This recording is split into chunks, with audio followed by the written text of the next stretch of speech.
Warning! The following video is loaded with crazy conspiracies and considerable amounts of copium. Viewer discretion is advised. Welcome back, ladies and gentlemen, to Croc Watch, the conspiraciest, creme copiest epilogue to Kong Watch you could ask for. I'm covering all things Donkey Kong Bonanza in the lead up to its release, so if you want to keep up with the latest news and conspiracies, be sure to hit that like button and subscribe for me. Guys, I think I might be losing my mind, but I also might not be. You guys tell me at the end of this video. I think there's some pretty crazy stuff going on with Donkey Kong Bonanza, and boy, do I have one hell of a video lined up for you guys today. Before I go any further, let me just say, I'm pretty sure the Kremlings are in Donkey Kong Bonanza, or at the very least, King K. Rool. We have mountains of evidence. Okay, maybe not mountains, maybe more like, mounds of evidence. I went over a lot of it in the last video, but more evidence has kind of made itself available to us in the days since that video. The rabbit hole goes even deeper than what I've already covered in my previous videos. Listen, man, something big is going on in Bonanza. My fellow DK My fellow DK fanatic and friend Sxips and I have been drinking a bit too much of the Bonanza Kool-Aid lately. We did a very speculative video a few years ago about what we could expect to see from Bonanza, where I jokingly refer to him as the DK detective.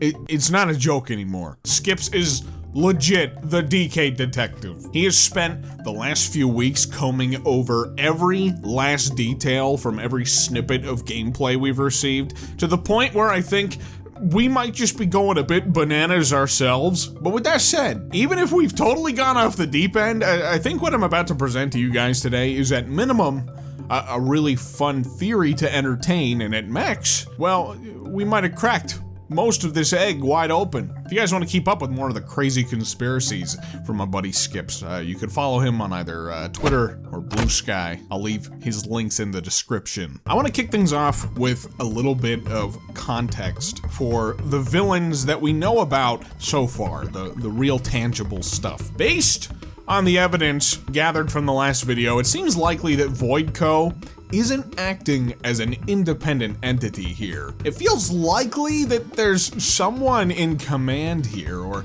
at the very least, you know, someone behind them, working with them behind the scenes. You know, we can see this little monkey dude, he's got a banana phone. He's likely responding to orders from someone. It seems unlikely that he would be the main villain of the game. You know, Donkey Kong tends to end off his adventures with foes that are larger than life, you know? Big, hulking things.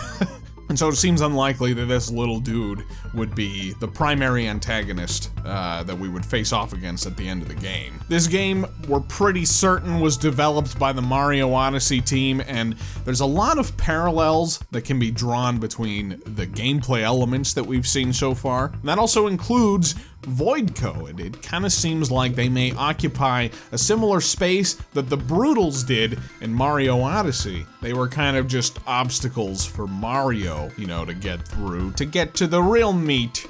The real meat and potatoes. That's kind of the vibe that I get here from Voidco as well. They occupy similar roles and archetypes. Sxips pointed out that on the Nintendo of Europe website, it says, "Who is Voidco and what do they really want?" But the US website states that they're just after the golden bananas, you know. It seems likely that the golden bananas are more of a means to an end, not necessarily the main thing that they're after. Now, I want you to hold on to these thoughts about Voidco. I presented these first for a reason. They tie into the greater theory going on here. For now, I'd like to redirect our focus to Ingot Isle, which seems to be the starting area of Bonanza. This is where things are gonna start to get a little crazy, okay? Just hang tight though, okay? Just stick with me on this. I wanna pose a question. Is Ingot Isle actually Crocodile Isle? It sounds crazy, I know, but let me explain. I have a few pieces of evidence that might catch you by surprise, and it goes deep. Like, way deep, buddy, way deep. I kind of theorized from the very first trailer that we got that Ingot Isle could potentially be like the remnants of Crocodile Isle. Aside from a similar naming scheme, they both kind of look somewhat similar, you know, these tall, towering hunks of rock. And so I theorized that, you know, these prospector chimps have been mining the remains of Crocodile Isle for its resources, and that's when they discover the golden bananas that we collect in this game. At a certain point in the Nintendo treehouse, whenever Donkey Kong starts to make his way up to Ingot Isle, a detail I found interesting was how DK had to bust his way through piles of bramble that lead up to Ingot Isle. The bramble is an interesting detail, because at this point in the DK series, we've only ever seen this particular green bramble in Donkey Kong Country 2 in Crocodile Isle. Tropical Freeze has levels with bramble as well, but it's visually different from what we're seeing here in Bananza. You know, it sports more of a reddish color, reddish brownish kind of color. The bramble in Bananza is eerily similar to DKC2, and when DK launches up to the upper platform of Ingot Isle, we even catch a brief glimpse of some more brambles that can be seen. We also see some crystals when DK gets up here that do somewhat closely resemble the crystals that can be spotted in the mining levels of DKC2. Okay, this might be a bit of a stretch, you know, you could say that these are just any old crystal design. You know, Mario Galaxy has crystals that look just like this, and even Odyssey. Plenty of other games have crystals that look like this. But it's the fact that this game has such a big mining theme to it overall, and that the crystals are similar to the ones found in the mining levels of DKC2, which takes place in Crocodile Isle, combined with the green brambles that are only seen in DKC2, and we have two interesting, if not compelling, pieces of evidence. Again, this is a conspiratorial, copish video, so don't take anything I say too seriously. This is just for fun, after all.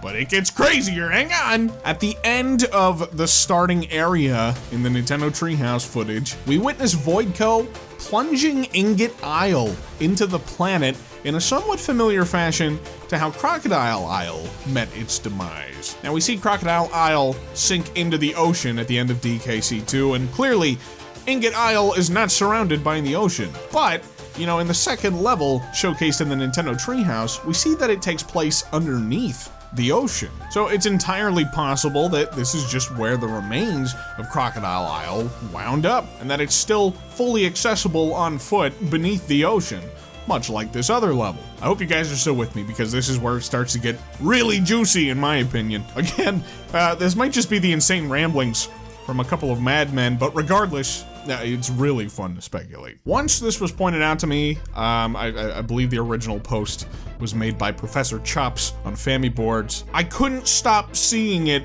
everywhere. There is a distinct pink and blue color gradient that is literally everywhere in this game. Once you see it, you can't unsee it. From the game's logo, look, you can see it here on the B and the A colors, to the new promotional renders. I mean, look at Donkey Kong. In all of these renders, it's the blue and the pink are used as like a rim lighting for him. To NPCs, you know, these googly-eyed, like Rareware looking guys, it's in their eyes. These got the same color gradient, the lighting around them, same colors. This new fish-looking creature, I mean, it's all over it. Literally all over it. The ancient blocks, the text on them, it's colored.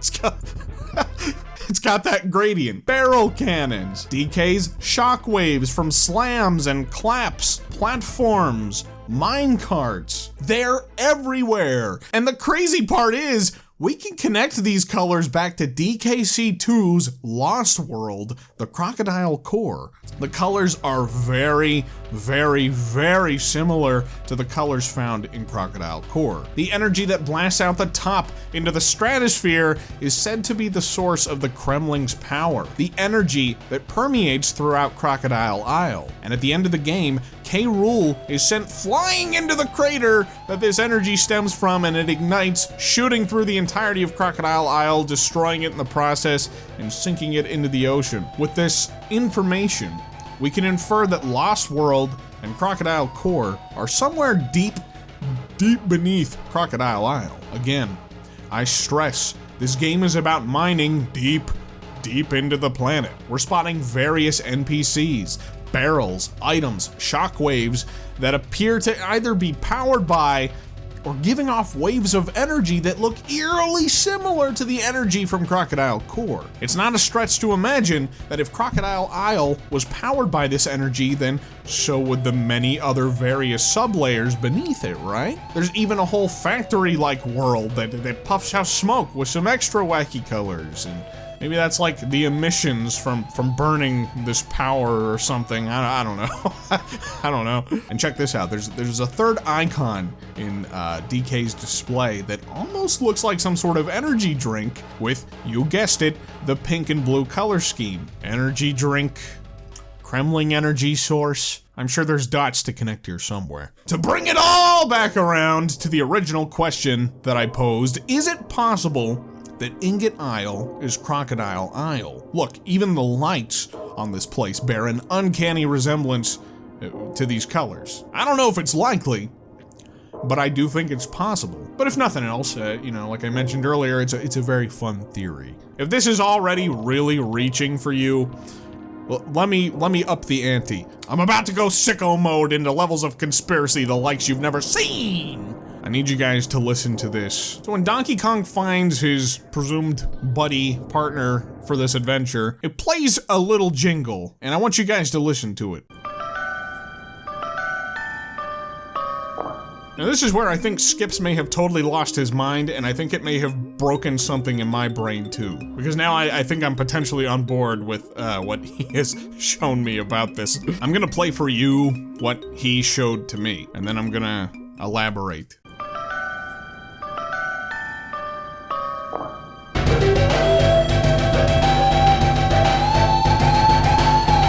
Yeah, that second snippet is the theme that plays when you're in the Lost World of Donkey Kong Country 2. Now, you might be thinking, dude, you guys have completely lost your marbles. We're calling the Wacky Barn right now. They're gonna come pick you guys up and lock you away and throw away the key. And to be honest, I thought it was kind of crazy at first too. I thought it was a stretch, but it stuck with me.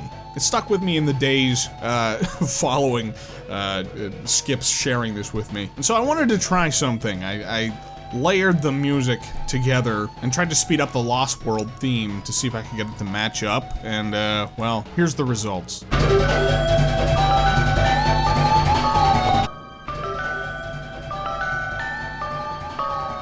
It doesn't line up perfectly, it doesn't sync up perfectly, but like, man, the notes are definitely kind of eerily similar, are they not? Are they not?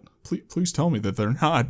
I'm just saying, it's I don't know if we're just seeing things that aren't there and hearing things that aren't there. They're hearing things that we want to hear, you know? But to me, I don't know, it does just seem kind of crazy that like a lot of these dots can be connected in some way, even if it does feel like a little bit of a stretch. Like, I don't know, maybe it's not that. I'm gonna play it again, listen.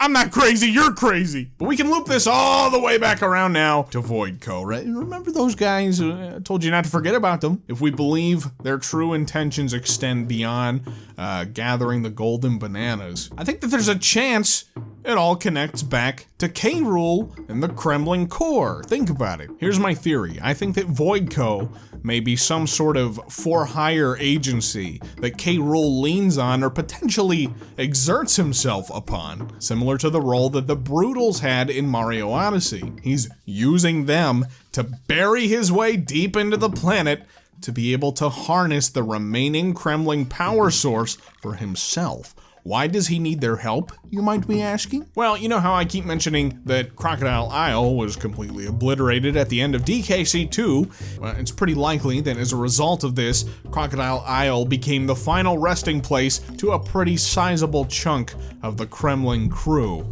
as we can clearly see from some of the treehouse footage. And now, K. Rool is working with a literal skeleton crew alongside Voidco. He needs Voidco and their expertise because, well, you know, Kremling crew don't exactly got a whole lot of meat on them bones these days. The golden bananas are shown to have explosive and potentially magical properties, and the only live crocodilian creatures we have seen so far are the golden crocoid skeletons when you destroy their rocky exteriors. K. Rool is using Voidco to reach the Kremling power source and restore the Kremling crew. That is my wacky-ass, cope-fueled conspiracy theory about what is going on in this game. On just like a meta-contextual level, the idea that like most of the Kremling crew is extinct and that Nintendo is maybe giving just a little bit of context to why the Kremlings haven't been around for so long, like, isn't that just kind of like a fun idea? It's kind of way outside the ballpark of something that Nintendo would ordinarily do. They don't usually give this much context to these types of things. But here's the thing, this game does seem to really honor the lore of Rareware's Donkey Kong, and giving this level of sort of like meta context isn't totally outside the box for something that Rareware might have done if they were still working on Donkey Kong to this day. If they were the ones directly involved and the Kremlings hadn't been around for, you know, this long and they were in charge, I could totally see them doing something like this. Hey, let me get another hit of that copium. To further the connection, just a wee smidge before I wrap it up, we've seen these blocks with some peculiar markings on them. They can also be seen in a few other instances in the game so far, and the markings do have a very similar resemblance to the text that we can see within Crocodile Core. These blocks to me look similar to the blocks that you can interact with in the endgame of Mario Odyssey. And again, they have those colors, the Crocodile Core colors, which is an endgame area of Donkey Kong Country too. To me, I don't think it's that huge of a stretch to think that it's entirely possible that Crocodile Core may be one of the sub-layers that we visit in Donkey Kong Bananza. And if we don't get an entire sub-level dedicated to Kremling Core, then at the very least I am expecting some layer, some portion of this game somewhere to include a layer dedicated to the Kremlings. At this point, I'm almost entirely convinced of it, like to a detrimental degree, because I'm at a point with it now. I'm at a point with this game and the speculation now where if K. Rool, at the very least K. Rool isn't in this game, I am going to be a little bit disappointed. I'm still going to look forward to playing this game regardless, don't get me wrong, and I'm going to have a great time with it, and I will judge it independently of K. Rool's absence, should he not show up for some reason, but I'm pretty convinced he's going to be here, and I have some closing words that I'll get to in a moment, but before I get to that, have I lost the plot? Am I insane? Have I flown too close to the sun, my friends? Or maybe some of this evidence seems compelling to you. Maybe you're on board with it. I don't get too on board with it because this is just kind of insanity. There's no guarantee that Kremling Core is involved in this in any way, but it's very interesting though, don't you think, that this power source that buffs up Crocodile Isle is everywhere in Bananza? Like, these colors, man, they're everywhere. It's just very peculiar. Makes me raise a little bit of an eyebrow. I don't know. Let me know what you guys think in the comments below, if I've lost it, or hey, maybe there is something here. Guys, at the end of the day, this is just for fun.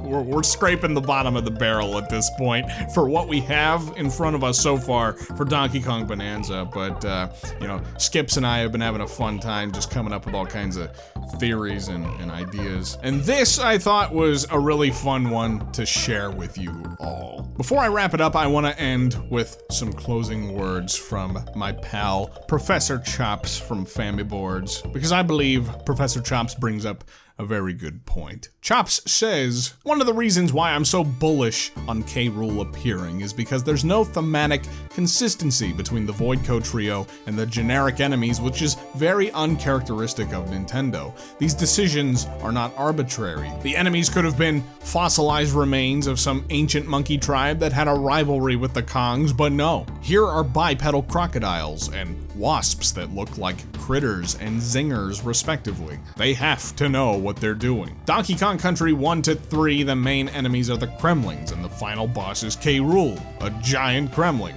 Donkey Kong Jungle Beat, the main enemies are evil Kongs, and the final boss is literally named Final Kong in Japan. Donkey Kong Country Returns, the main enemies are the Tiki Tak tribe, and the final boss is Tiki Tong, a giant tiki. Donkey Kong Country Tropical Freeze, the main enemies are the Snowmads, consisting of walruses, penguins, and other Arctic animals, and the final boss is Lord Frederick, a giant walrus. We can also see the same design sensibilities apply to other EPD franchises. With Mario, the main enemies are the Koopas, and the final boss is Bowser, a giant Koopa. Although Mario games typically have a wide variety of enemies, even modern games like Odyssey introduce new enemies that share design cues with the main antagonist. For example, the Brutals look like rabbit-esque Koopalings that wear spiky bracelets, and like the Brutals, Bowser uses his hat as a weapon. And to that note, I mean, look at this guy, this monkey. He's got the K. Rool eye tick going on, man. He's got those veins popping out. He's got the golden teeth. K. Rool's got the big golden belly. I'm just saying. Zelda, the main enemies are a hodgepodge of fantasy creatures, but they eventually redesigned the Moblins and their counterparts to be more pig-like and consistent with Ganon. Splatoon, the main enemies are the Octarians, and the final boss is DJ Octavio, a giant octopus. Chops goes on to say there's usually some kind of internal logic that ties the game's enemies together, often reflecting back on the final boss. So how does Bananza compare? The main enemies appear to be bipedal crocodile skeletons encased in rock that have weird googly eyes, and the final boss is a small monkey? It doesn't look like a threat to DK whatsoever? Yeah, something isn't adding up here. I don't know what K. Rool's role will be. He may not even be a boss, but I refuse to believe he's not connected to the plot in some way. Thank you for those reassuring words, Professor Chops. Like I said at the beginning of the video, at the very least, I think K. Rool is going to be in this game to some extent, and even if these colors are not associated with Kremlin or Crocodile Core at all whatsoever or anything like that, there's definitely still something going on with these colors, man. They're everywhere in this game. Don't know what it is yet, but that being said, thank you guys for watching, thank you guys for listening. Let me know in the comments if you guys are just as excited about Donkey Kong Bonanza as I am, and if you want to see the Kremlings return and what you thought about all these, all this insane rambling. In the meantime, I'll catch you guys in the next one.